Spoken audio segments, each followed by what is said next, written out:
Hi, Cindy. Oh, you're muted. Let's see if I can get a background on here.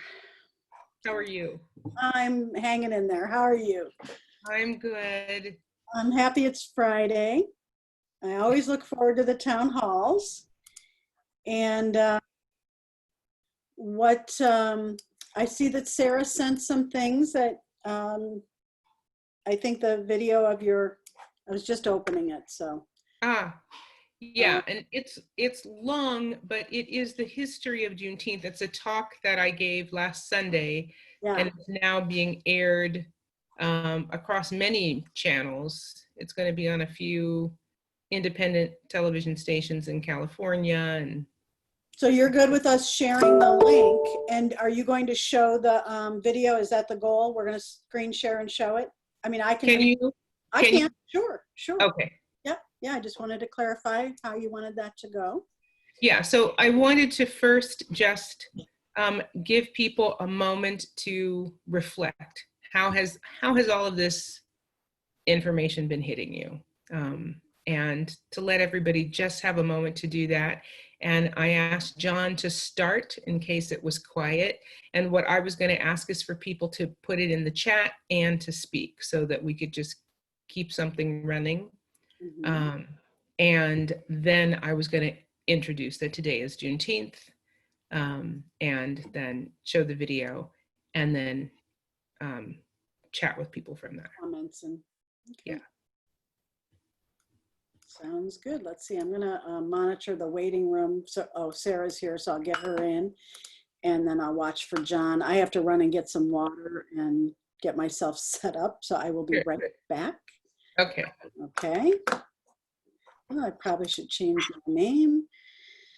Let's see, where is that? Hi, Sarah. Cindy, I was talking to my brother Hey, John. and my sister-in-law who just watched the video, and we're just like, oh Hey. my God, it's amazing. And he sent it out to people. Can you hear me? Really? Yeah. Oh, yeah. And so multiple people are reposting it and things like that. Oh, wow. Nice. It's a perfect time to be educating. I'm looking and I don't see in the waiting room, so Yeah. I think it might be in a different link. Open state.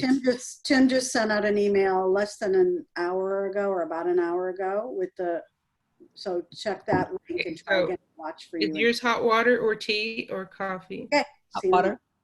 Ah, What's yours? mine is tea, constant comment. I really like spiced tea. Mm-hmm. Yeah. And I discovered that there's something, because I also like Good Earth spiced tea, but both of them have something in them that many other teas like that don't. So this morning I had double cinnamon spice, but it just tasted like cinnamon. And I thought there's this sweet taste in Constant Comment and in Good Earth tea. Maybe it's orange zest or something. I'm not sure. Is that what it is? Yeah, I think it's the orange zest. Ah. Yep. I think that's exactly what, and because the cinnamon is good, but I think there's a citrus zest, or it could be even a little bit of hibiscus. Yeah, and I find that the other teas, it's like I can drink Earl Grey and English breakfast tea, and I know the taste, so I expect it. But other teas, I want them to be a little sweeter. Mm-hmm. And Good Earth tea and Constant Comment are sweet. They're very sweet to me. So. Yeah, they are. That Aunt Jemima clip you sent this morning was about the not a woman when she knocks the box on the sink twice. I was like, that's a punctuation. Yeah, yes. That's a great punctuation. It's yes. funny. I was realizing that I had, because of my economic and my health privilege of shopping at places like Whole Foods and Trader Joe's, I had forgotten that those kinds of products even still existed. Yes. And when I Yeah. realized that, I went, oh, that's a privilege. That's an, you know, that if I actually had to see those, I might have recognized that I should be calling that company and saying stop or something like that. But the privilege of shopping only at these lovely, healthy stores, you Yeah. know, provides me with It's a privilege of just having a grocery store to go to. Yes. Just Yeah. having a grocery store, right? Within Yeah. every corner in our neighborhood. Yeah. Yeah. And people. We were stop talking about the fact that, have you heard in the news that Aunt Jemima is changing their name? Yep. Not heard. Yes. And Uncle Ben may too. Ah, Yeah, Uncle Ben has said they will too. It's about time, did you right? hear this morning that the assistant to the Secretary of State, who's an African-American woman, I did hear that. resigned because of Trump's racist agenda? And she was a Trumpster. Yes. She was all in with him, but not on this issue. Yeah, the rats are bailing from the sinking ship. Good. Yes. Yes. And she named it and said she could not continue. Good. Great. Yeah, we need more of that. John is Well- not clear to me. His Yeah, he's a little fuzzy. John, are you He's fuzzy fuzzy. again? Really? Oh, Yes, you are. on my screen, I don't look fuzzy. I don't know. You You do look are. a little Get a fuzzy. picture and just do a little wipe on your lens. Hi, Cindy. Hi, John. Hi. I'll Hi, do that. Sarah. Hi, Tim. Looks to me like I'm a little fuzzy too. Hi, Tim. Yeah, Well- it's interesting about this woman who resigned. In that I'm like, okay, that's good. She named it. And the other side, I go, God, I wish she could stay inside and make change inside. But I don't know that that's possible in this administration. Sometimes you just can't. Sometimes Yeah. you do everything you can from inside and you finally say, I Right. can't do that. And I think Yeah. that it sounded like that's where she was. Oh, now you're good. Is that Wow. better? Yeah, Yes. you do. Yeah. It's so the Zoom glaucoma is over, right? It is. And I Good. just got off the phone with Jesse McCarthy, Yeah. who apparently must have posted a podcast that brought the wrath of Andy and Sid and crowd. So he was trying to say, is this an existential change in Montessori? And He's I gotten a said- lot of, I don't know the guy, but I know he's gotten a lot of bad rap. yeah, he It really may be has. well deserved. I don't know. I have no idea, but Well, I No, think one thing he tried to do was to address this issue. And I don't think any of us who have any European ancestry have any business doing that. I think this is a time to listen, not to be the ones talking. But poor Jesse, he apparently really caught it, and I said, just forgive them and just stay calm, man. Just stay calm. And listen and learn. That's right. So I invited him to join. I don't know if he will, not as a panelist. But I Yeah. said, you should come and at least see what we do here and see how that contrasts with whatever it is you're doing. Yeah, so listen, learn, and move this country towards making amends. That's what our white citizens need to be doing right now. Listening, Moving learning, and that, moving Sarah. the country towards making amends. Yeah. Right. can you, As much conversation as there is about reparations, it's like, to me, this is the time of reparations. What everyone is doing right now, this is it. well, I would appreciate if both of you would weave that into the conversation today as it is appropriate, because I think people need to hear that. I think it's really important. I'm just watching the waiting room, but we're doing okay. Okay. One of the things that my brother, I sent my Cindy's talk that she'll be showing today around to my whole family, who've now spread it around to others. And they're all pretty liberal, but they just don't have contact. And this particular brother and his wife said, thank you so much, because we don't have the context, but we want to make the changes. Mhm. And it was really interesting to just to say, she said, thank you for having a friend like Cindy that you can, about her talk and you can spread it around, because we need to, I don't have that friend. And so I don't get the information. And that was a really interesting. Well, So today, that's what Robin DiAngelo in this article, White Fragility, which I've been really nails on. If you don't have the context, you're living in your own little bubble. You don't understand the experience of other people. Yeah. Yeah. John, I was going to mention to you that if you are comfortable to add in from anything that you've been reading lately, I think that would be really wonderful. I have already prepared it. We're in total thought attunement today, Cindy. Must have been that movie we watched last week. Yeah. I love that story. I could just see you two on opposite coasts sharing this, mental connection. Sarah, I said to Cindy in a follow-up email, every time the music played in this movie, The Sapphires, about these Aborigine women who went to Vietnam to play for the troops, mostly Motown music, Cindy would be watching the dialogue really intently, and as soon as the music came on, her whole face softened, and you could see the sort of joy emanate from her face, and she'd start to move with the music, and then she'd go back and listen to the dialogue, and then she'd sort of light up. It was really interesting to watch her face and watch the movie at the same time. It was cool. Sorry to interrupt all the fun. Sorry. But it is 3 o'clock. No, it's okay. And I know that we have a screen to share. So Cindy, just let me know when you're ready for that. And I have the link pulled up and ready to go when you're ready for that. Yeah, and as soon as it looks like people are done with chat. Okay. Chat. All right. Good point. Well, I'm going to go ahead and get the meeting started and welcome everybody.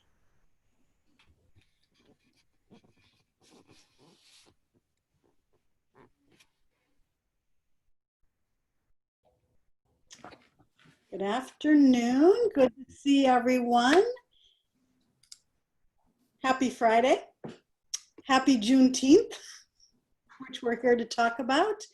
And I want to welcome everyone today on Friday, June 19th to the Montessori Foundation, International Montessori Council, our Friday Town Hall, as we've been having every week since I think March 15th. And we have sort of changed topic and devoted this particular hour and a half of our week. This is an hour and a half to Town Hall today. Good afternoon. We'll be devoting this topic today to learning more about Juneteenth. And I'd like to introduce our task force leader and our leader today, our host today for the broadcast, and that's Dr. Cindy Acker. She will be leading us today through the process and through our chat, our discussion, and our study. So every part of our town hall now is going to have a piece of study and information. So Cindy, I'll turn that over to you. And we're looking forward to getting started. Thanks everybody for coming. Hi, I wanted to be able to have a moment of reflection before we started to talk about Juneteenth, because we've had lots of things that were going on in the world. We've also had the topics that we've been discussing as well. And so I'm just wondering how things have been hitting people, how you're feeling about it, when you've walked away from it and given yourself some time to just really think about it, just what has come up for you, or if this is your first town hall, just how you've been feeling about things that are going on, that have been going on in the world, and things that you've been learning that are hitting you differently. And so I'd like you to do a combination of putting some thoughts in the chat, and then we'll have people read out the chat thoughts. And then if someone would like to start to comment as well, that we'd like to be able to hear those. So before we sort of hit you with another topic, I just thought we'd just see how everybody's going on this journey. Well, Cindy, thanks for the invitation. This is John Wolf. Hi, everyone. I've really been moved to take a closer look at sort of my unconscious white privilege attitude with this wonderful article that I will recommend called White Fragility by Robin DiAngelo. And I just like to quote a couple things that I wrote down and give you some of how it's moved me and maybe hopefully motivated me. So there's a section in the article. Again, the article's name is White Fragility by Robin DiAngelo. It's called, the section of the article is called Practices that Inculcate White Fragility. And one of the subheadings there is called Segregation, and I'll quote, because whites live primarily segregated lives in a white-dominated society, they receive little or no authentic information about racism and are thus unprepared to think about it critically or with complexity. And I'll add to that, it occurred to me as I'm reading this article, and also we live without that context, we live without the motivation to really do something. It's what's come very apparent to me is until I understand the experience of people of color in our society and others really walk in their shoes and hear their story, I'm not really motivated to do anything about it because I'm living in my own little comfort zone, and I will certainly take ownership of that. Another part of this section on practices that inculcate white fragility is called universalism and individualism. Whites are taught to see their perspective as objective and representative of reality. In other words, oh, this must be the same for everybody. And the obvious example that comes to me, given the tragedy of Mr. Floyd and the murder, is when I get in a car, I have no fear of being stopped by policemen. It's that simple. It's never even occurred to me. It's like, well, car, I'm going to drive my car. If I get stopped by a cop, I'll show him my license. What's the big deal? That is not the same experience for most people of color in our society. And then it continues. So that's the universalism. On the individualism side, at the same time that whites are taught to see their interests and perspectives as universal, they are also taught to value the individual and see themselves as individuals rather than as a part of a racially socialized group. And so one supporting sentence there, the existence of structural inequality undermines the claim that privilege is simply a reflection of hard work and virtue. Therefore, inequality must be hidden or justified as resulting from a lack of effort. So I've had those thoughts at times, like, I worked hard and these people worked hard. Why can't these people work just as hard? And that's really a racially prejudiced kind of view. It's like, well, if you're not in an environment where you have those opportunities, it doesn't matter how damn hard you work. So this article has really impacted me deeply, and it has motivated me to get more involved. Thank you, John. Anyone else? Or is there anything in the chat? Well, there's quite a bit in the chat, as you can imagine, a few things anyway. And please feel free to go to the chat box on the at the bottom of your screen. If you click on that, you can. Yep, Kathy, Marissa Matthews has raised her hand. Oh, hello, Marissa. If you could unmute, we'd be happy to hear from you, and then I'll get back to the chat. Hi, I have been diving into Black culture and finding just how ignorant I have been my whole life. I watched the movie The 13th, among other things, and was just sort of dumbfounded by the system of our justice system. And like, I knew that policing was brutal for Black people in particular, but I did not know about the system of these people being arrested and then they get into jail and then they don't get a trial and they're just stuck there. They can't make bail. Like, people have been stuck in jail for years waiting for trial. And there's yet another system in place of the minimum, I can't remember the name, minimum punishment, but like the concept that if you do get prosecuted, if you're convicted of this crime, then you have to serve some kind of minimum. So even if you're not guilty, which many of these people are not, you have the chance of being convicted and having to serve a sentence. And then, so people end up taking plea bargains so that they don't get stuck sitting in jail for a long time, and then they end up being felons and they can't vote. And it's just this crazy system, not to mention the people who are in prison and end up being used as slave labor for corporations and all of these connections. I had no idea. And it's awful. It's just awful. So yeah, so I'm committed to learning more and fighting. So thank you for the opportunity. Absolutely. We have a few more hands, Kathy. Thanks, Marissa. And I say Fred Cherney, and then we'll go to Christine. If you could just unmute first, Fred.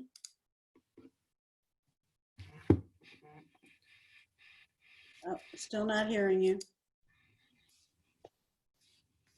Can you hear me now? Oh, now we can. Yep. Thank you. Okay. I just wanted to mention that my own feelings recently have been very much frustrated and disturbed by the videos that we are now able to see, the events that up until this point had all of my empathy and sympathy for the victims.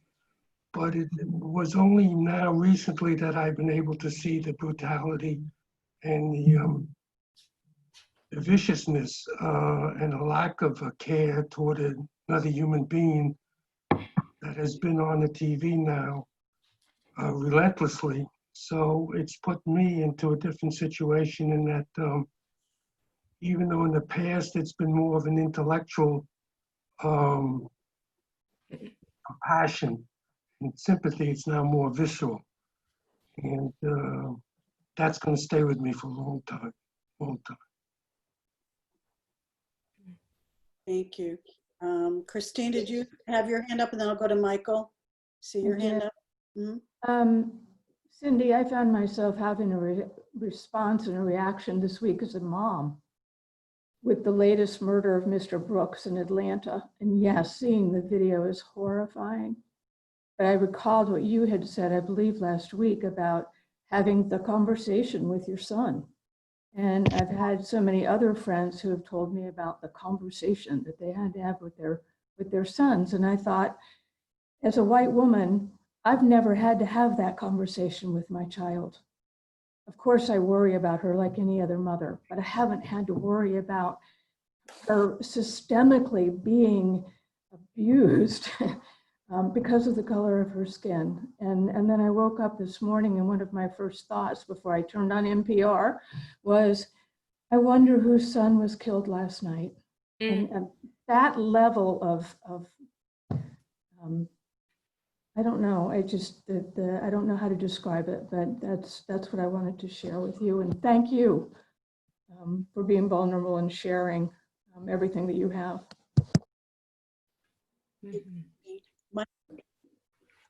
I have a question. It's a bit of an odd question, but it's one that is in my mind because I hear the question all the time. So I'm hoping, you know, not for an excuse, but for some kind of a substantive answer. So I'm going to put the question forward. So a life is a life. When somebody dies and injustice is the backdrop, it feels the same whether, you know, it feels the same whether it's by the hands of, to me, cancer or some other bad situation. If I lose the life of my brother or a fellow member to a cop, a policeman killing them, I imagine it would feel the same. Probably I would have more anger in my heart when if a criminal, an actual documented criminal or somebody out there who unlawfully killed a family member or a loved one or a stranger. So my question is that I personally, and this is an honest question, I'm just trying to get to an answer here. I was wondering why it appears that too many, the Black community is not as indignant concerning crime within their community as when a cop or a policeman or someone with authority kills a black person. So for example, Chicago, we hear it all the time, the deaths, Baltimore, over and over again, day and night, 500, 600 a year. Or, 5 or 10 people die by cop a year, but the policeman brings us to the streets, and we're up in arms and stuff like that. So I was wondering, Dr. Acker, do you happen to know why, or do you have any reasons why it appears that, I'm not saying that it is, it appears that the black community or the colored community become more indignant when a cop kills a person as opposed to a member of the black community? I was just wondering what your thoughts were on that, why it has that appearance. Well, if I understand your question correctly, I mean, growing up, part of my family used to live in Compton in Southern California in the US. And there it was so common that people were dying, that Black people were dying, because there was a lot that was going on just in survival, and anger that would come from how they have been living or being unable to live. And so from that, there was a lot of community kinds of things that would go on that were more connected to groups of people. Someone stole something, that other person wanted it, and so there was this anger that came up, and somebody ended up getting shot. And so there was a lot of people in the community who had guns, a lot of people in the community, they grew up having to protect themselves. They grew up having to do other things in order to be able to survive because they didn't know any other way to do it. And so it was not uncommon for my cousins to say that somebody killed somebody else or that somebody got shot.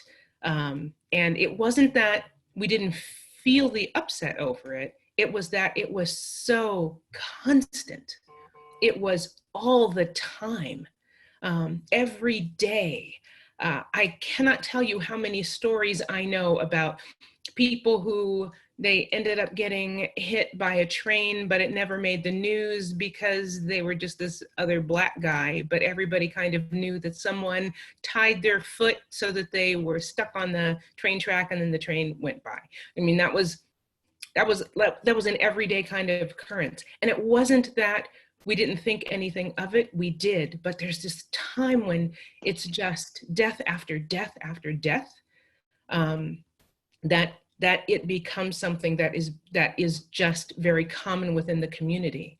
When it's someone else who's supposed to be protecting you, it creates another level and another way of looking at it, because there's already a fear that has been attached for centuries of time. And then to see that same thing perpetuated with just a different uniform or a different way of being, but someone else who is in power, that it's another reinforcement of what had been happening for centuries. And I think there's an injustice over the fact that if we could just get a hold of that stopping, that perhaps there wouldn't also be those Black on Black deaths that keep happening all the time that just come from survival. Okay. I understand. Thank you. Mm-hmm. Kitty? I want to comment on that too, because that's a question that you hear from time to time. And I was recently reading an article, I'm sorry, I can't remember where, who said this, but they addressed this and they said that actually there is a lot of outrage in Black communities when there is Black on Black. We just don't hear about that. And we don't hear about, because that the press doesn't sensationalize that. The media doesn't sensationalize that. And that we also don't hear about what's being done within those communities to try to change that. And so I think that there probably is the outrage. It's just not as publicly exhibited for the reasons that Cindy's talking about, that it becomes really a grave concern to everyone when the people who are supposed to protect us are not, and are targeting a group of our population. The other thing the article pointed out is that statistically, there's actually more white on white deaths than there are black on black deaths, and I thought that was interesting. Mm. Yeah, there's such a perpetuation of the notion that Black people are dispensable. And so I think there's a piece that hurts every single time. I mean, it's so common in my growing up, hearing my parents, when we heard someone died, that we would say, we hope a Black person didn't kill them. I mean, it was just this, we hope that we aren't perpetuating the notion within our community that Black people are dispensable, and we need to be able to stop that. We need to be able to reach a point where we recognize that it's not that we're dispensable.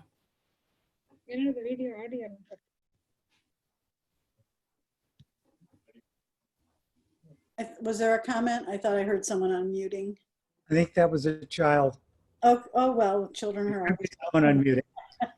children are always welcome. We do have some comments in the chat box. Do you want to go to that, Cindy? And then Sure. Okay. All righty. So Caitlin says, I've been processing a lot of anger and frustration directed towards systems while assessing and reassessing and reaffirming my commitment to the work. Cheryl says, thank you, Cindy. I've been encouraged to direct my reading to learn what I can do to help, as well as continue to develop my awareness of my own privilege.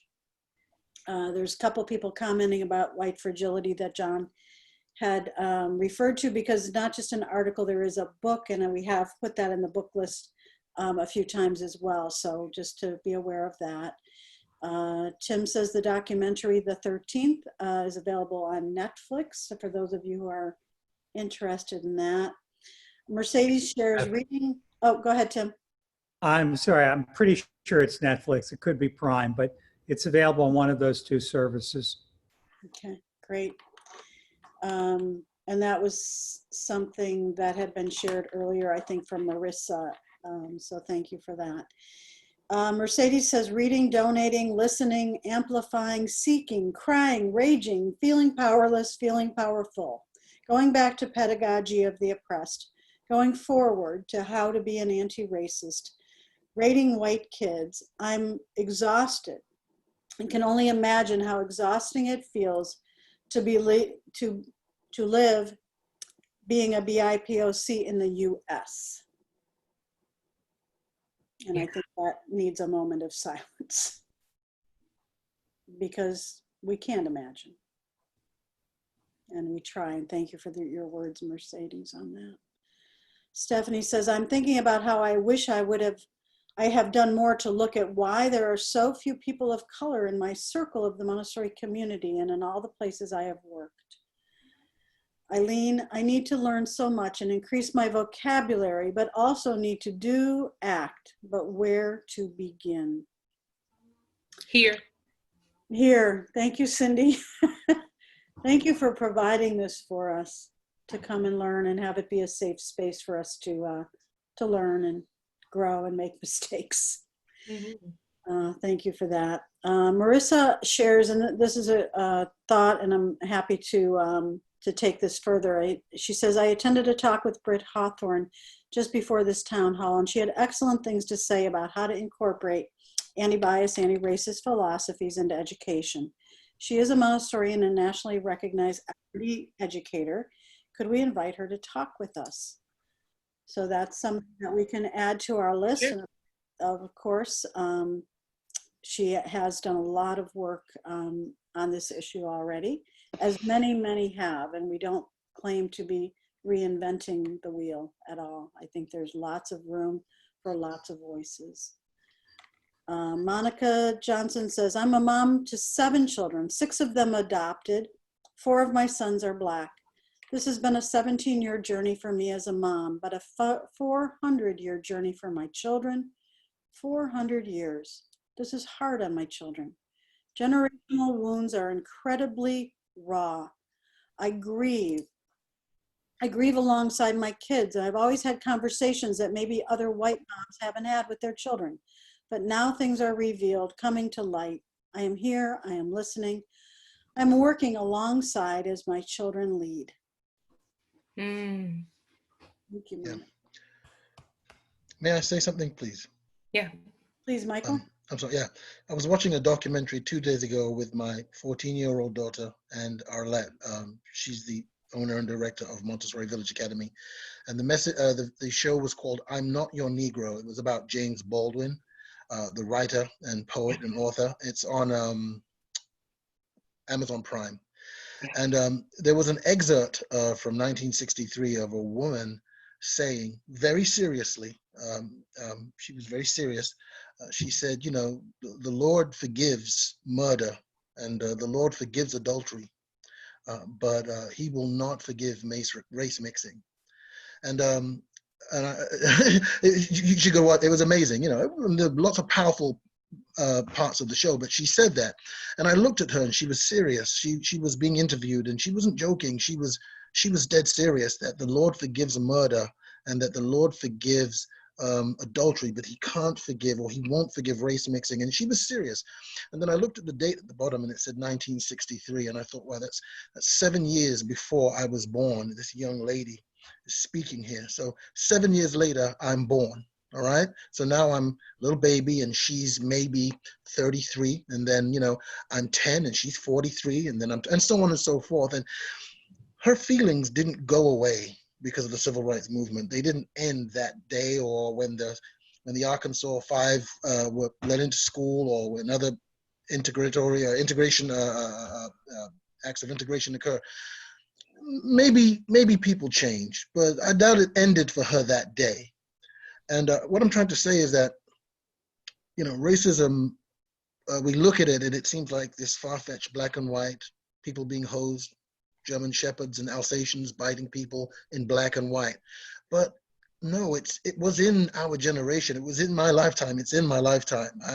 She believed that God had no mercy for race mixing. Amazing to me. And the reason why I'm mentioning this is because one of the things I come up against is, you know, that, you know, where are we seeing this? You know, I get that question. Where are you seeing this, Michael? Where is this?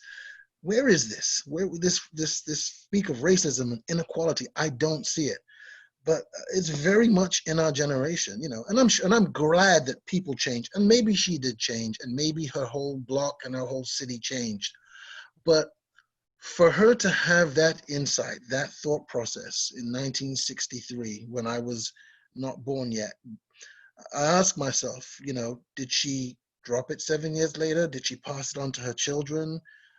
Not just her sentiment, but any feeling of racism or anything like that in any race, genocide in Africa. When does it drop off? How does it drop off? Is there a transformation?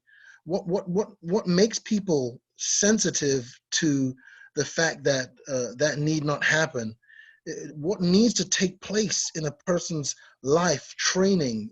It's not God, it's not Jesus, because people have quoted racism in the face of religion. It seems like it's a personal thing that needs to happen, you know, a personal transformation. And it seems to be that it's worth looking at, and it's worth watching, and it's worth, what's the word for it, guiding, because I don't think it just goes away. You know, I don't think innately it just disappears from generation to generation. I think that in all of us, yeah. But anyway, I just wanted to mention that. Yeah, and there is no graduation from the school of racism. And years and years ago, around civil rights time, it took the bombing of a church and seeing little children die to make other people stand up, and for there to be an uproar. And it changed many people, not everyone, because we've had this disease that has been perpetuated for centuries. But it did change, it began to change some people who started to show their courage to speak out.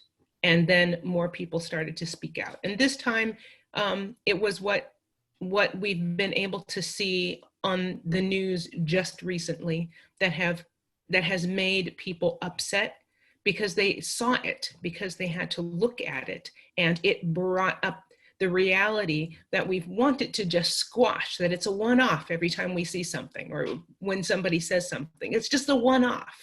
And we've had to have it in front of us that it's not a one-off. And so now we have the same kind of movement like in civil rights, where people are saying, okay, I need to be educated, I need to speak out, and I need to make some change. And this time we need to just keep it going. We need to keep the momentum going. Kathy, why don't you show the Juneteenth clip? And I want to ask for your patience because it's a little long. But there's also, apart from my words, there are the words of someone else that I think is really important to be able to hear. And then I want us to talk after that.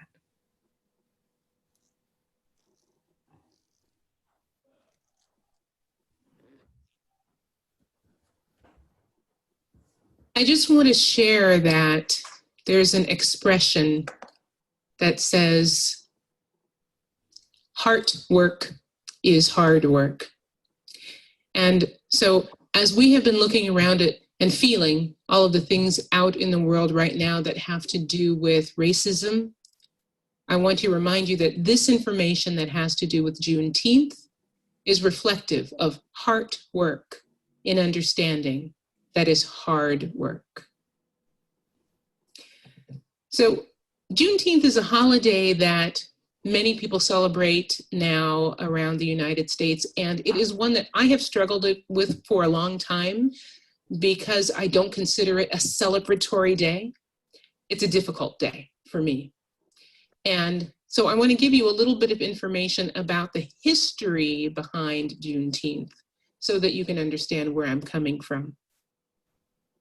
There are two Independence Days in the United States. One is the one that you know, it's a federal holiday. And the other one is one that I would say defies the history of the other by its very existence. And it teaches us a lesson about silence as a moral act of complicity. That holiday is Juneteenth. Now, to get at the point of this talk, I need to provide you with an updated history lesson, probably very different than the books that you read when you were a child.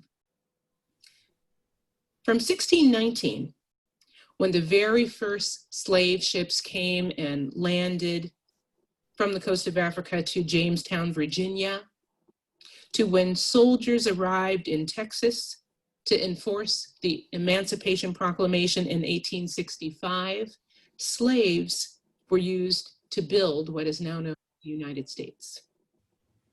Juneteenth recognizes the day when a Union general, General Granger, arrived in Galveston, Texas on June 19th, 1865, with an announcement that slaves were free. That proclamation freed slaves that were rebelling against the United States, where the government had no authority to free slaves. It was just not in Lincoln's jurisdiction. In the areas where the US had jurisdiction, had the authority to free the slaves, the border states, and the areas of the Confederacy that had been taken over by the Union, those slaves were not freed by the Emancipation Proclamation. So Lincoln didn't free the slaves that he actually had the authority to free. The North, or people call it the Union, fought against the South, or people call it the Confederacy, over the issue of slavery. And some people say that the war had nothing to do with slavery. Modern day historians will tell you it had everything to do with slavery. And the North won. And just by might, it's understandable because the North had 22 million troops versus the South, which had 9 million troops, 3.5 of which were slaves. And I would imagine that those slaves didn't have a vested interest in the Confederacy winning because the Confederacy wanted slavery. Many slaves in the South, in fact, began coming over to the Union side And the Union, because the slaves were the enemies, the slaves were a resource for the enemies, they didn't want to let go of them. And so when the slaves came over to the Union side, the Union didn't want to give them back. In fact, so many slaves escaped to the North that it then became necessary for Lincoln to issue the Emancipation Proclamation, because technically the Confederate masters owned those slaves as their property. And for the Union to continue to harbor those slaves meant that they were doing something illegally by holding on to them. And so on September 22nd, 1862, Lincoln issued what I call Emancipation Proclamation 1A. It was in essence a threat. He threatened that unless the Confederacy gave up and the Union took over, that the slaves that were in the Confederacy would be free. He said that if they didn't cease their rebellion by January 1st, 1863, the proclamation to free the slaves would go into effect. So many Confederates were really taken aback by that and believed that Lincoln's proclamation was going to call an all-out slave revolution. So a law was enacted that people call the 20 Negro Law, or the 20, some other word that starts with an N, law. This law allowed any slave owner who had 20 or more slaves to be exempt from having to serve in the Confederacy, and allowed them to be able to stay home so that their wives didn't have to oversee the rebellious slaves, and they could keep their slaves in check. So what happened between those three or so months, from September to January, I call the proclamation and wait. It was Lincoln waiting and his troops waiting to see what was going to happen with the Confederacy, and the Confederacy did not yield. When they didn't yield, Lincoln issued his final proclamation, what I call Emancipation Proclamation 1B, and true to the date, January 1st, 1863, he issued the proclamation that the slaves were in fact to be set free. So, wait a minute. General Granger arrived, if you were listening, in Galveston on June 19th, 1865. Lincoln issued the Emancipation Proclamation on September 22nd, 1862. That's like 2.5 years. 2.5 years. Why did it take 2.5 years from the time of the Emancipation Proclamation to the declaration that the slaves were to be set free? Why didn't they know for 2.5 years? Did anyone know? Well, history gives us a lot of stories about why it might have taken so long. Historians have said that maybe it was because slave owners wanted to wait until the harvest was over. History also says that, well, it took a long time for information to reach where it needed to go back in those days. I mean, really, it took 2 months for the Confederate soldiers in Western Texas to hear that Robert E. Lee had surrendered. Well, that was 2 months, but 2.5 years? So who did know? Well, the Confederates knew, because they were given that period of time in which they had to do something or not. The Union troops had to have known, because they were supposed to act by January 1st. And slaves were coming over to them, remember? Slaves were coming over to the Union side, so the word had to have been out at least to military heads that Lincoln was giving 3 months for the South to cease their rebellion. Technically, from the Union's perspective, the 250,000 enslaved people in Texas were already free, but no one knew. And no one was in a rush to inform them. Their silence kept the slaves in bondage. Listen to the words of this slave.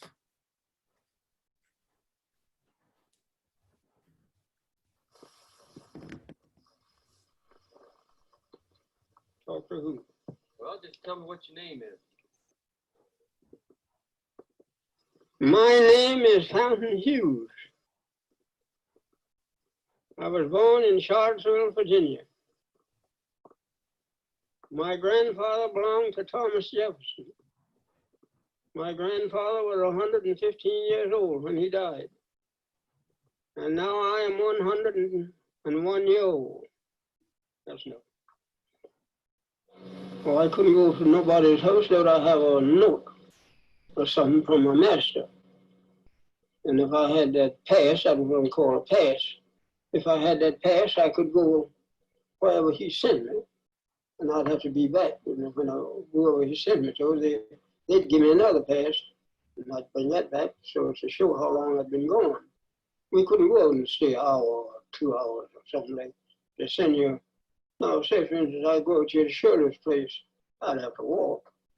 And I'd have to be back maybe in an hour, maybe they'd give me an hour, I don't know just how long they'd give me. But they'd give me a note so there wouldn't nobody interfere with me, tell who I belonged to. And when I come back, well, I carry it to my master and give that to him. That'd be all right. But I couldn't just walk away like the people just now, you know. It's what they call it. We were slaves. We belonged to people. They sell us like they sell horses and cows and hogs and all like that. Have an auction bench and they put you up on the bench and bid on you the same as you're bidding on cattle, you know. Was that in Charlotte that you were a slave? Was that in Charlotte or Charlottesville? That in Charlottesville. Charlottesville, Virginia. Selling women, selling men. Oh, and then if they had any bad ones, they'd sell them to the nigger traders, what they call the nigger traders, and they ship them down south and sell them down south. But otherwise, if you were a good person, they wouldn't sell you. But if you were bad, mean, they didn't want to beat you and knock you around, they'd sell you to the what they call a nigger trader. And that was regular. I was sold every month, you know, at the courthouse. And then they'd sell you $200, $100, $500. Were you ever sold from one person to another? Were you ever sold? No, I never was sold. You always stayed with the same person? I was too young to sell. Oh, I see. See, I wasn't old enough during the war to sell, during the army. And my father got killed in the army, you know, so it left us small children just to live on whatever people choose to give us. I was bound out for $1 a month, and my mother used to collect the money. Children couldn't spend money when I come along. In fact, when I come along, young men couldn't spend no money until they were 21 years old. And then you're 21, well, then you could spend your money. But if you wasn't 21, you couldn't spend no money. I couldn't spend 10 cents if somebody gave it to me. Because they just think, well, he might have stolen it. We all come along, you might say, we had to give an account of what you done. You couldn't just do things and walk off and say, I didn't do it. You'd have to give an account of it. Now, after we got free, then they turned us out like cattle. We didn't have nowhere to go. We didn't have nobody to boss us. And we didn't know nothing. There wasn't no school. And when they started the little school, people that were slaves, many of them go to school, except they had a father and a mother. And my father was dead, and my mother was living. She had 3, 4 other little children. She had to put them all to work to help take care of the others. So we had what you call worse than dogs. We got it now. Dogs have got it now better than we had it when we come along. I remember one night I was out after I was free and I didn't have nowhere to go. I didn't have nowhere to sleep. I didn't know what to do. My brother and I was together. So we knew a man that had a livery stable. And we crept in that yard and got in one of the hacks of the automobile and slept in that hack all night long. So next morning we could get out and go where we belonged. But we were afraid to go at night because we didn't know where to go. We didn't know what time to go. But we had got away from there and we were afraid to go back. So we kept slept in that thing all night until the next morning, and we got back where we belonged. 40 people got up. As soon as they commenced to come break, we got up and commenced to go where we belonged. But we never done that but the one time. After that, we always, if it was away, we try to get back before night come. But then that was on a Sunday too, that we done that. Now, when we were slaves, we couldn't do that. See? And after we got free, we didn't know nothing to do. And my mother, she hunted places and bound us out for $1 a month. We stayed there maybe a couple of years. She'd come over and collect the money every month. And $1 was worth more then than $10 is now. And the men used to work for $10 a month, $120 a year, used to hire that way. Now you can't get a man for $50 a month. If you pay a man now $50 a month, you don't want to work for it. More like $50 a week nowadays. Well, that's just it exactly. $50 a week, and they ain't got no more now. And we had then, and we no more money. But of course, they bought more stuff, more property, and all like that. We didn't have no property. We didn't have no home. We had nowhere, nothing. We didn't have nothing on it, just to like the cattle. We just turned out and get along the best you could. Nobody to look after, so been slaves all our lives. My mother was a slave, sister was a slave, father was a slave. Who was your father a slave for, Uncle Tom? He's a slave for Burnley. He belonged to Burnley. Didn't he belong to Thomas Jefferson at one time? He didn't belong to Thomas Jefferson. My grandfather belonged to Thomas Jefferson. Oh, your grandfather did? Yeah. And, you know what I'd rather do?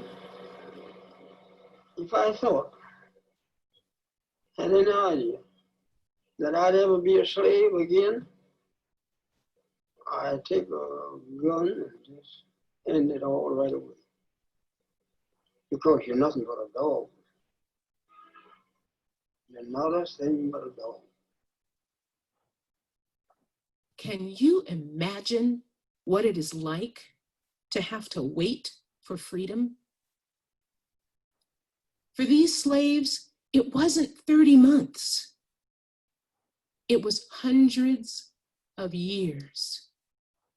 For a people who didn't deserve one more day of slavery.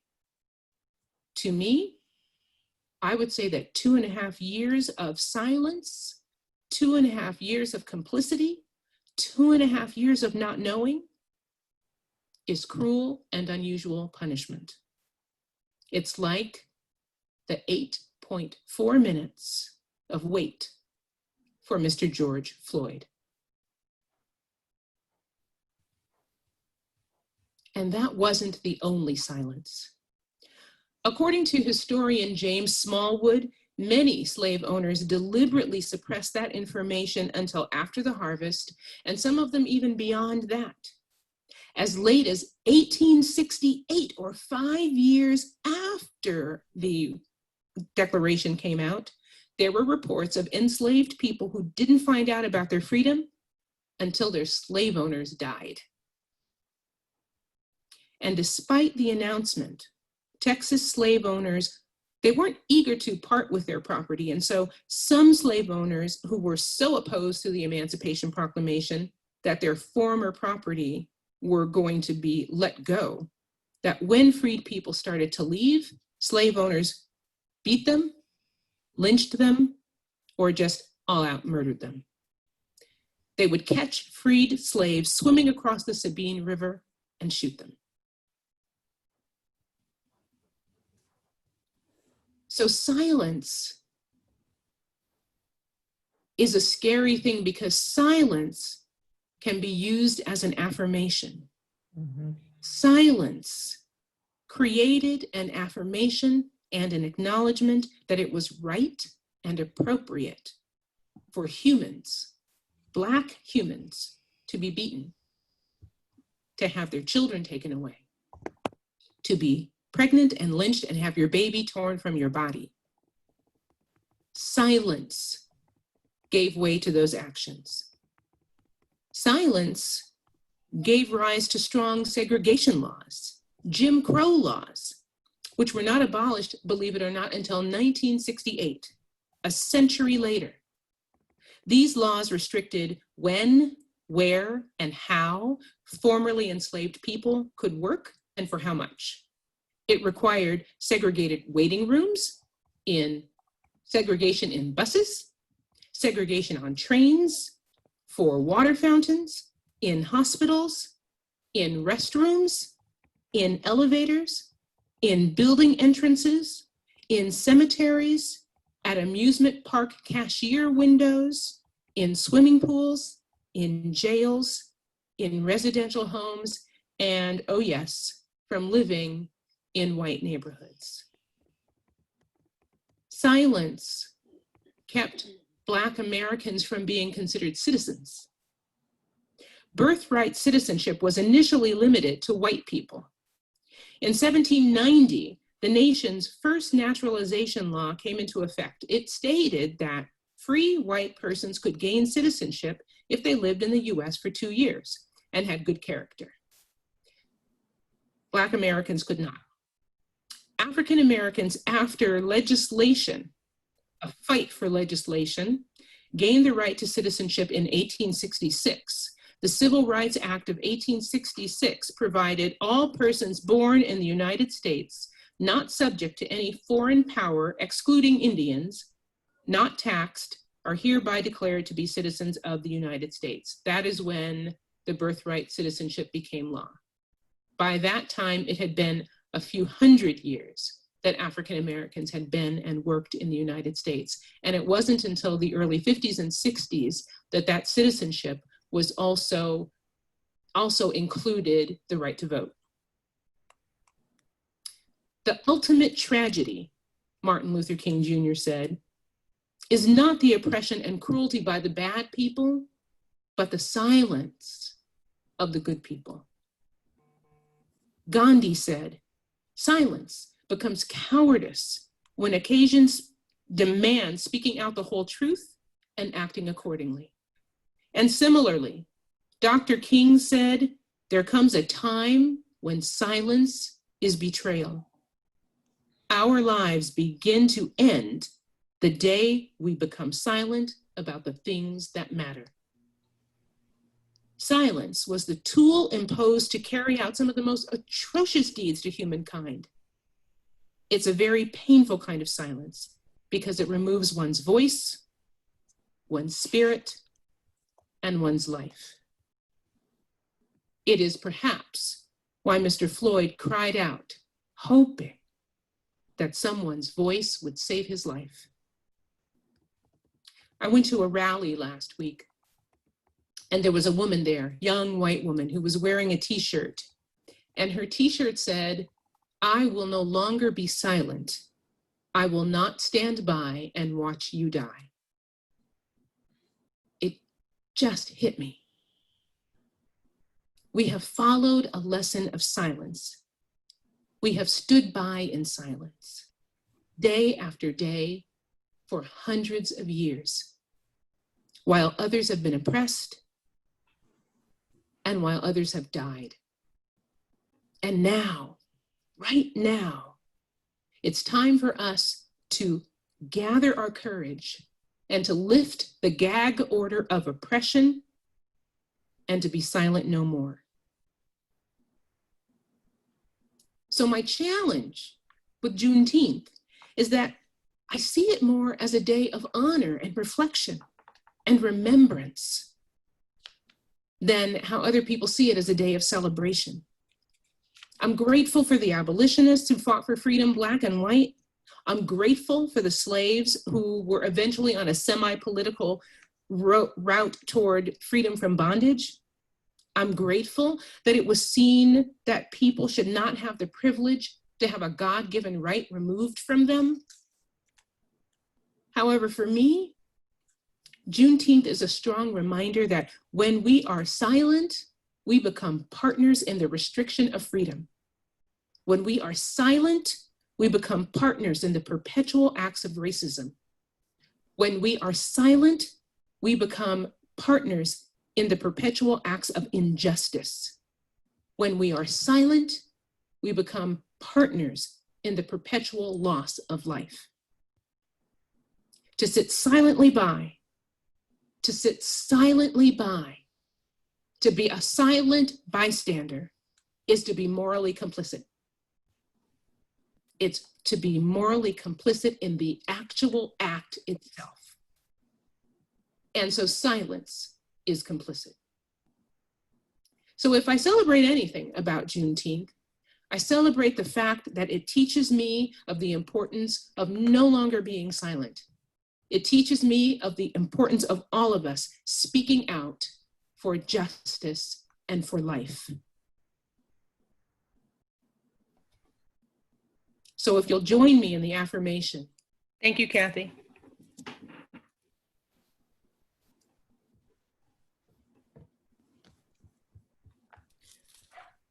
Was that hard to hear? How did it make you feel? What's a piece that you took away?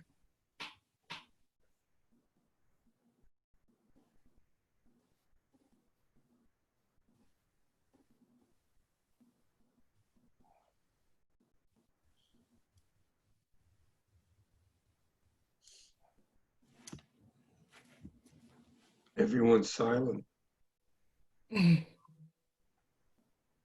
What are you feeling? We have a comment from Marty that says, powerful. Thank you, Dr. Actor, for holding this space. And the other comment is reflective, not silent. Yeah, I would say that I'm definitely feeling the need to listen, learn, and help this nation make amends. That this is the time to really be building toward making amends. Acknowledgement, reparations, more spaces that acknowledge our past and honor those that we hurt badly.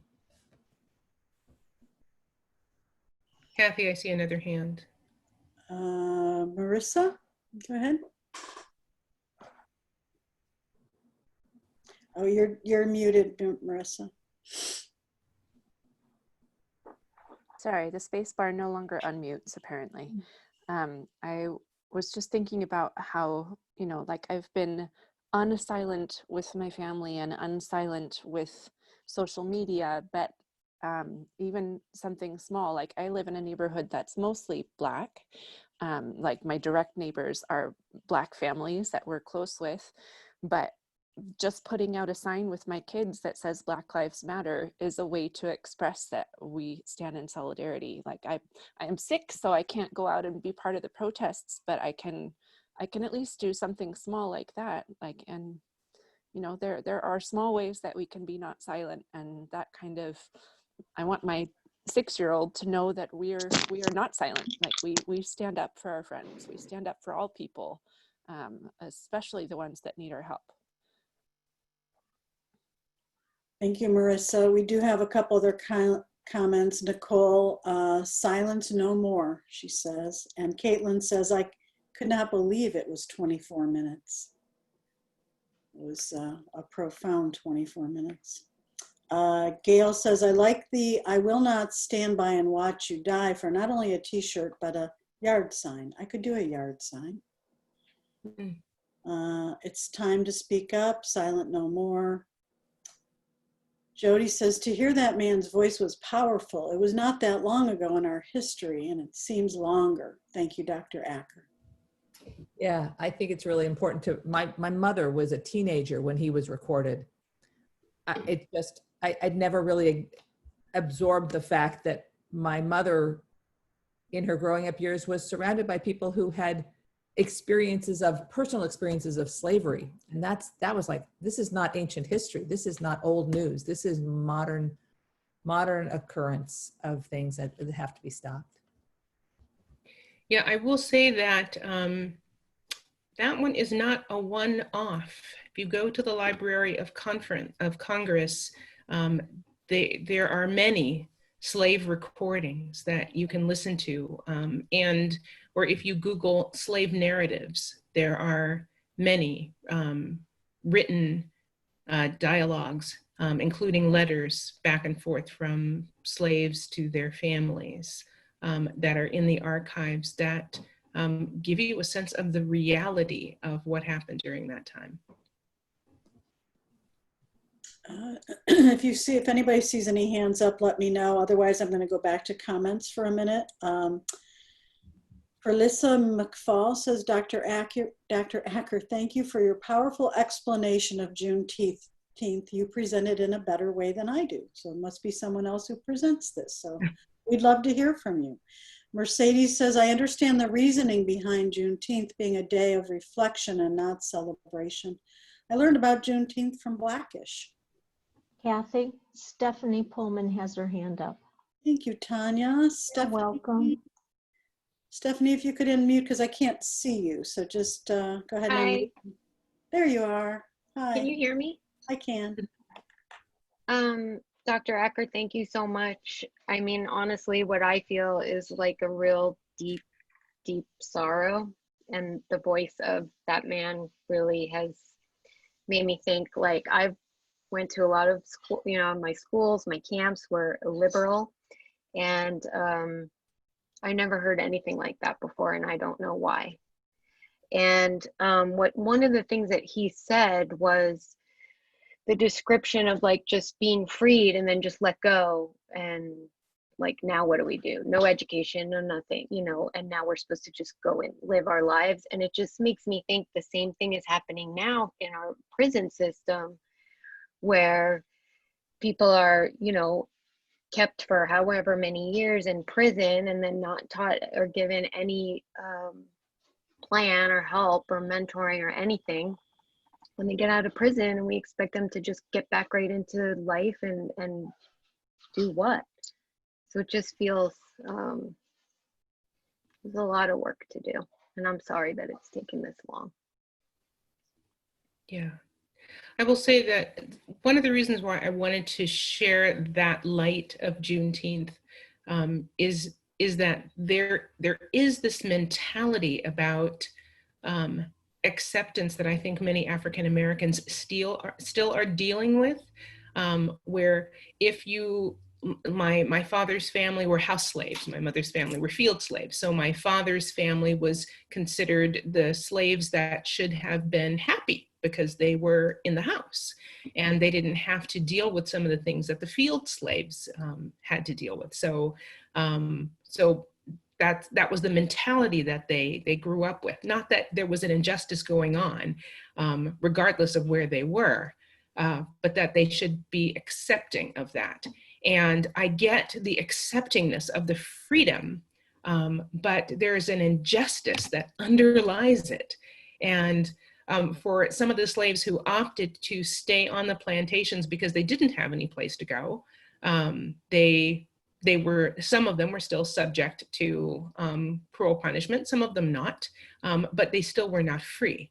And they were freed without funds. And so even though they had worked for years and years and not built up anything, they didn't have any resources that they could take with them in order to have been able to start a life. So it's not like they should have been satisfied that they got freed when they shouldn't have been enslaved in the first place, and then created this abundance for the people that they worked with, only to receive nothing when they left.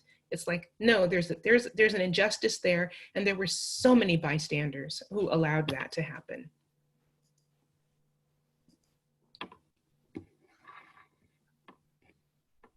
Tim?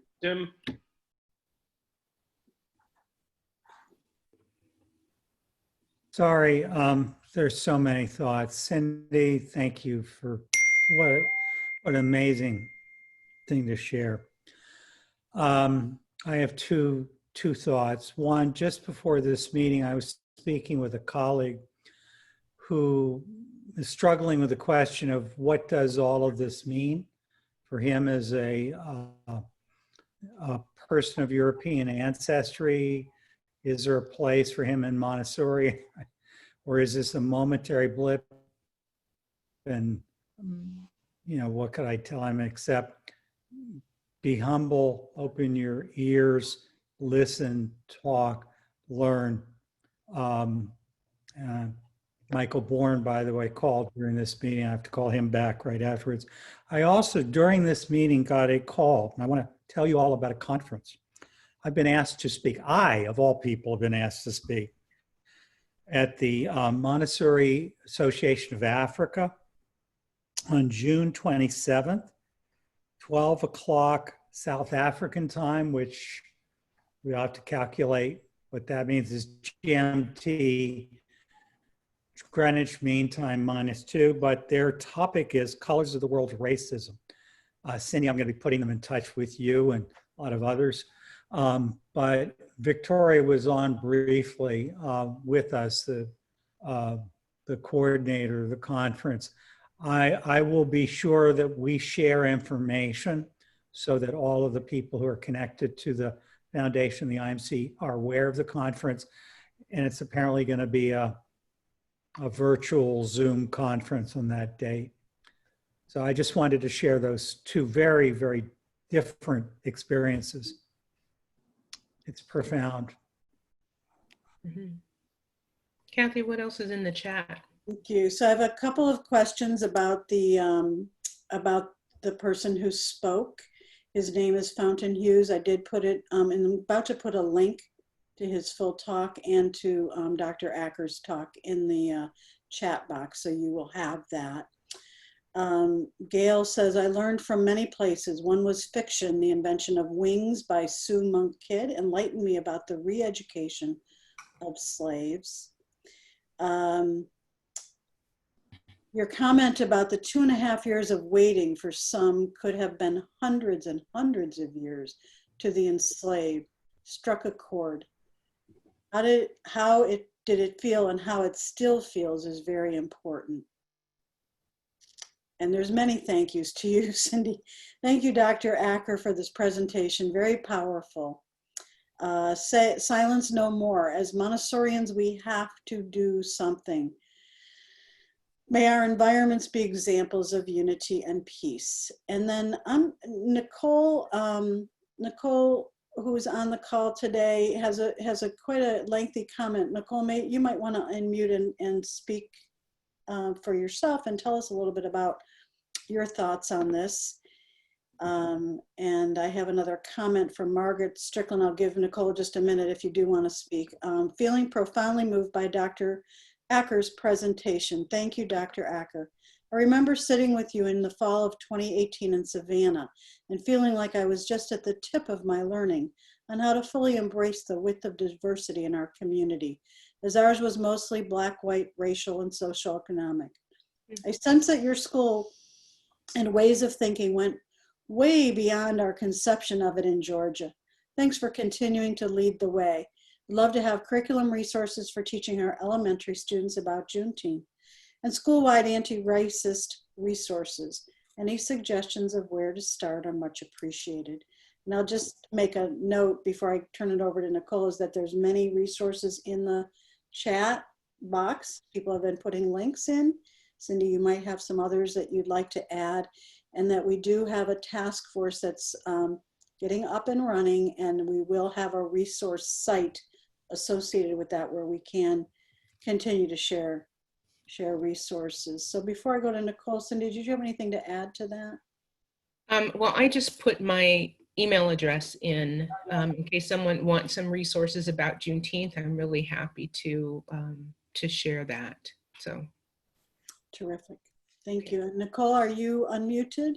Yes, I am. Oh, there you are. Okay, thank you. Go ahead. Hello, thank you. Thank you, Cindy, and everyone. Good afternoon.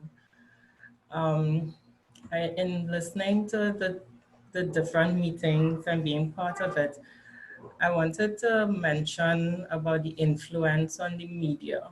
You know, the influence they have destroyed, yes, and looking at the ways in which they can be used to help rebuild as well. Rebuild in all of our minds as adults as well as children upcoming. and their impact is much greater, wider, globally, internationally. So I came up with perhaps a campaign as well, a Color Me Beautiful campaign, where children can draw themselves, write stories with pictures of themselves, and on the brand name clothing, book manufacturers add themselves to their product lines for mass and continuous production. Like I said, use media to rebuild what they have torn down. As these companies force their ideologies as well on us, and many see no other option. Disney is another big influencer, music producers, Black singers. We have a very wide, talented network provide and to mandate, force these same companies to print and manufacture dolls, books, clothing with Black people, link up with Google, Amazon, and the like. Many of these companies have indicated support in Black Lives Matter. We can impact the world, a massive global voice, as much as impacting within the Montessori community. I remember growing up and, I like to watch the show Doogie Howser. I don't know how many of you all remember Doogie Howser. He was a kid doctor. I mean, could even have a Black kid doctor show. This morning I was looking at Mr. Rogers' Neighborhood with my son. And, during those times, you can see where he tried to encourage and, educate and have Black persons on the shows as well. These are shows that needs to come back, and, they have them right now where you pay to view them. But why can't it be for everyone to view? As a Montessori community, you can write and lobby for media to really make a massive impact on our lives. I mean, other shows like Unfortunate of Bill Cosby, but, looking at the perspective of the role his show played at that point in time, where he depicted positive light, this all has been destroyed. And we really need to bring back today's version of these shows, and real versions, so not animation that overstimulate our children and negatively hypnotizing them. And then back in these schools, we can have little black clubs, little black lawyers, little doctors, astronomers, really show that where positively, even in careers and different things, and have the children exposed that they themselves feel good about themselves, as well as everybody else can feel good about the input and the impact that we can also have and have been having. And, in one of our schools in Trinidad and Tobago, I mean, religion and stuff is very touchy, but it's not about religion, but we are all aware that there are models and statues and pictures all over, showing Jesus and Jesus Christ. And in one of our schools here in Trinidad, there is a Black picture of Jesus in his glory. I did put it attached as you would see it there. So, encouraging more of these, so children and people can also see what they can relate to and see themselves, because as they say, we are made all in his image and likeness. So that was just my input. Thanks very much. You had a lot to say. Thank you. I'm going to give just a couple of comments to what you mentioned. One, if you walk into my house, and I live in a very white neighborhood, one of the first things that you see if you come into my dining room is a picture of the Last Supper, and everyone is Black. And it's my political statement. You walk into my house, I'm going to give you a political statement. And so that is what you see. And I mention that to say that we have choice. We have choice in what we have in our homes. We have choice in what we take into our lives.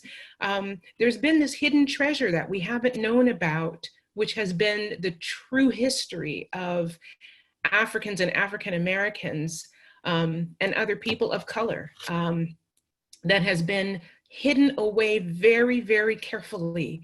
And we're unearthing that, and it does exist. And we need to spend our lives finding that, unearthing those jewels. And those are the things that we want to share with our children. But that same choice is also connected to social media, because we can choose what we expose ourselves and others to and what we don't. And that speaks light years to people who are influential in social media. Just one small aspect of that is what's been going on the past week or two with Aunt Jemima syrup, and how they are changing the name of the syrup, and that has been in existence for I don't know how long, but it has really been the pressure from people who have said, this is absolutely inappropriate. In my city, we have been changing the names of some of the streets that are here. We changed the name of a school that was based on the fact that the person who the school was named after was known to have been a radical slave owner who absolutely hated people of color. And so the school got changed from Haight Elementary School to Love Elementary School. And so we have the change to be able to, we have the ability to be able to make those changes by how we choose to spend our money, how we choose to give our resources, and what we encourage our parents and our children to make known.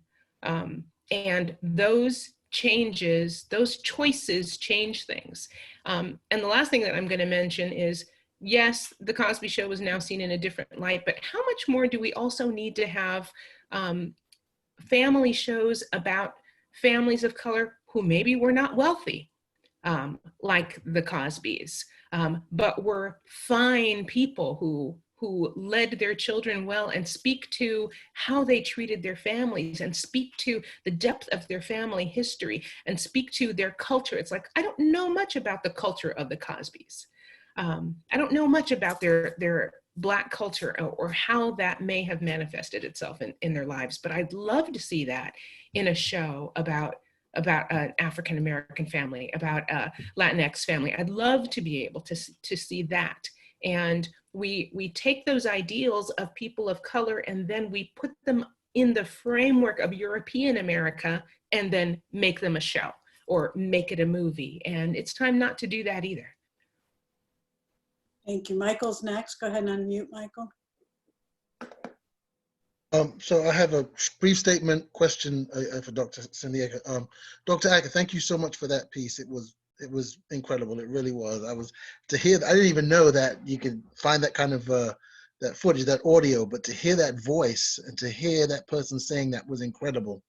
On that note, and I have a habit of playing devil's advocate, but I kind of like to have the discussion come up. Many will say that, I immigrated here. This country is a great country, and many will say that this was a necessary evil in the development of this country. Many will say hundreds of millions of people have been oppressed in their various ethnic groups or ethnicities in other countries. There were thousands of years of oppression under this for these people or for those people, and many will say that it was just a necessary birth pain in the birth of our nation to be what we are today, to be as great as we are. And to some extent, that may be true. I mean, even me as a man growing up, I went through tough times to become the half decent person I am today. But what do you say to that? What do you say to folks that say, listen, that happened back then. It's not happening now. I'm not responsible for it personally. My parents aren't. It's over. We're the land of the free, the home of the brave. Does I personally don't subscribe to that equation, but does the passage, does injustice plus the passage of time equal justice? I mean, just because it was long ago? I mean, what do you say to people that say enough time has gone by that the statutes of limitation on complaining has run out? I see John with his hand up. John, do you want to answer, and then I'll answer? Yeah, thank you for bringing this up, Michael, because it goes back to something that I had a really visceral reaction when I watched Cindy's presentation a while back. You know, constitutionally, we live in the greatest country in the world. I mean, we are the experiment in democracy, and there is a part of this hypocrisy, you know, that we on paper, we are this incredible country, and yet we have not been able to deliver. We've had this cancer for hundreds of years now, and it just, I don't know if this addresses this, Michael, and I hope I'm not getting off your point, but I think we can look at it. I think we can look at it from an evolutionary standpoint, you know, and did we need to go through this? But in terms of my motivation to speak out and to act out, it's like, if we're going to be the best democracy in the world, and I believe we are, then let's live that way, and let's not have this whole other section that is hypocritical. That just makes me crazy. I appreciate that. Thank you. And Fred, Fred, if you want to. Yeah, I just wanted to mention, address Michael's point, because I think one of the obstacles in achieving this kind of remembrance or awareness of what happened in the past really is transcended throughout so much of what we do, independent of this particular issue. And I think it's up to many of us to try and separate out what it is that, let's say, the younger people, the people who are in their 20s, who are very reluctant to even give any thought to what happened when you were talking about before the 1960s. Not only as far as the race relations are concerned, but just what was going on in the world, what was going on in the family. There's no longer an interest among the younger people in photographs, family photographs. Ancestry.com is pretty much a reduction into just people who are leaves growing on trees. As far as what really happened in their lives, yeah, very difficult to talk to the young people and try and get a give and take of what it is that they're interested in. What do they want to know about? So it doesn't help in any event, but maybe it'll give a certain direction to what we're trying to get at. Thank you, Fred. You're welcome. I'd also like to share that there is a large measure of shame to me that is connected to this nation's history. Because what the history of this nation teaches us is that dominion at all odds is okay. And that someone has the choice to determine who is human and who is not. And that on the basis of that, this country was created. And that, I think, is shameful. And so I think you can't divorce that from where we are now.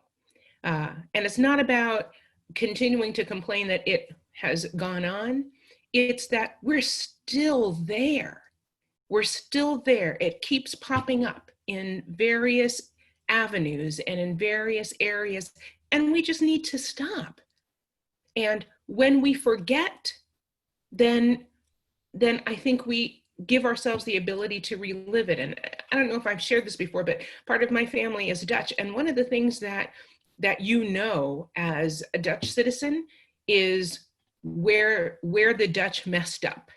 It's all throughout the country. There are many different places where people go, and you learn about the history of not how great the nation is, but where they messed up so as not to repeat what they did. And you learn that the Dutch were slave ship builders, et cetera, and what they did wrong. And there is a day of remembrance every year, and the entire country is silent.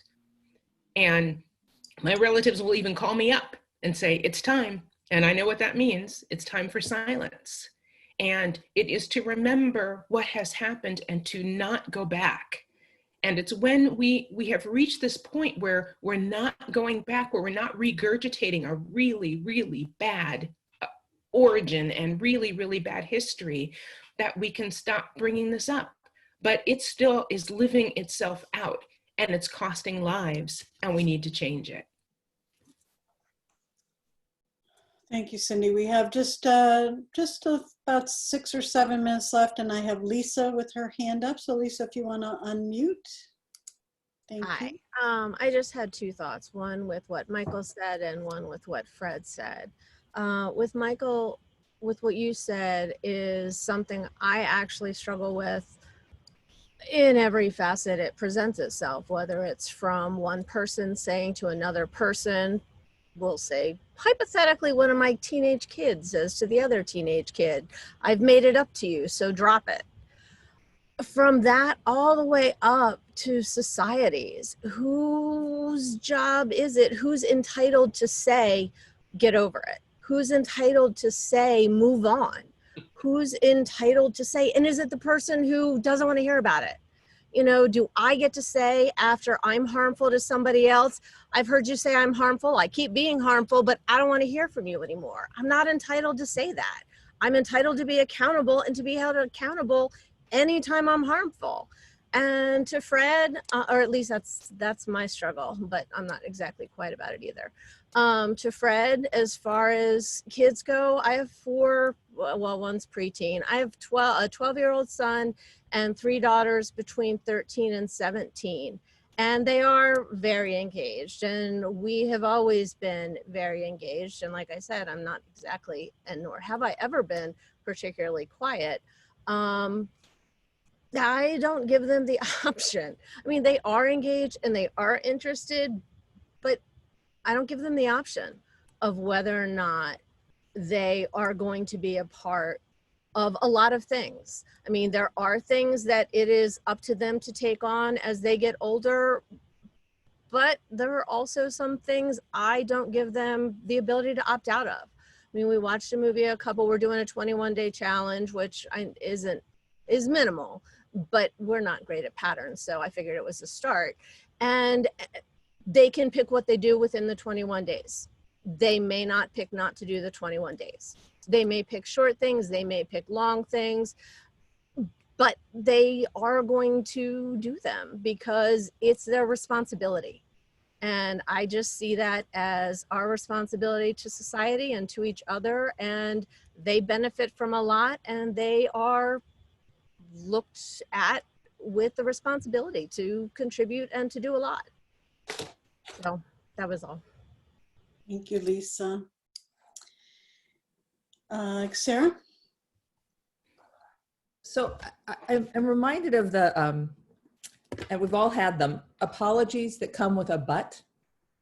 Oh, I'm so sorry. I'm so sorry. But you know, that was a while ago. Or I'm so sorry, but it wasn't really my fault. It's that anything that came before the but negates the apology. And I feel a little like that's what our nation does with slavery. We are for the most part acknowledging it now, but it wasn't us. It was awful. Oh my God, how terrible it was. But it wasn't in my family. My family were all the abolitionists. Or it was awful, but can't we just look forward? And can't we just say that race doesn't matter anymore? And so everything before the but gets erased. And we really do have to get to the point where anytime racism is mentioned, we hang our heads and say, that was horrific in this country. That's it. Now we move forward and we make our reparations. We make amends. The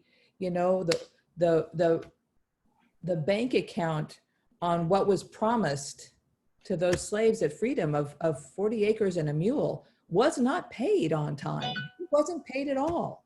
And it has grown. And until we get to the point where we say, yes, we as a country did misdeeds, end of story, must make reparations and must make account for what we did not do. We are carrying those responsibilities now without question, and so I guess that's my response to you, Michael, about the people who say, but it wasn't our generation. I think that was, maybe it was somebody else who said that, but it wasn't my family that came over here really early My brother was reminding me that it was actually, there were some family members that actually were before Jamestown. So there is just no doubt. I don't get to excuse that. I look at my color and I say, I know that I have family members who did wrong, and those deeds are on me to correct, because they're not here to learn. We've got to do the work. We've got to stop trying to put a but in the middle of our, it was awful, it was horrendous, it can never happen again, and we're gonna make the amends. And when it's mentioned, we will all take a moment of silence. That's it. So anyway, that was my little soapbox. I get worked up about this. We appreciate your soapbox, Sarah, and we appreciate you sharing it with us. So I think I speak for everyone, and there's a lot of thank yous in the chat box, and a lot of learned very much today, and really helped us feel like we can make a difference. So thank you. Thank you, Cindy. Absolutely. I'm going to give you the final words in our last couple of minutes as we wrap up, and thank everybody for coming, and hope they have a wonderful weekend. So I hope you take this information and just spend a little time with it in reflection with yourself. And what I want you to ask yourself for next week when we meet is the information that you've gotten today, the information that you've gotten the past couple of weeks. How does that translate into you as an educator and your dealings with other adults? Before we get to the children, which is where everybody wants to go, let's look at how it's hitting you and how it will manifest or change itself in your relationship with other adults. And I want you to be able to really do some deep work as to things that you may have seen, things that you may have noticed about yourself, and be as deeply honest as you possibly can in how that may have been something that was racially motivated, or a racial card that's just been, racial tape that's been playing over and over in your head, or a racial ideology that you've held from childhood, and how that may manifest itself in your relationship with other adults. That's your homework this week. Thank you. I think we will all be very vigilant about our homework. I think this is front of mind, and we are moved to take action and speak up and do our homework. Thank you, Cindy. And I just want to let everyone know, of course, we'll be back next week for another town hall with Dr. Acker, and we will make sure an email gets out with the updated topics, but you can be back here at the same channel next Friday, same time. Thank you, everyone, for being here. Thank you. Jonathan, Sarah, Tim, thank you so much. Thank you.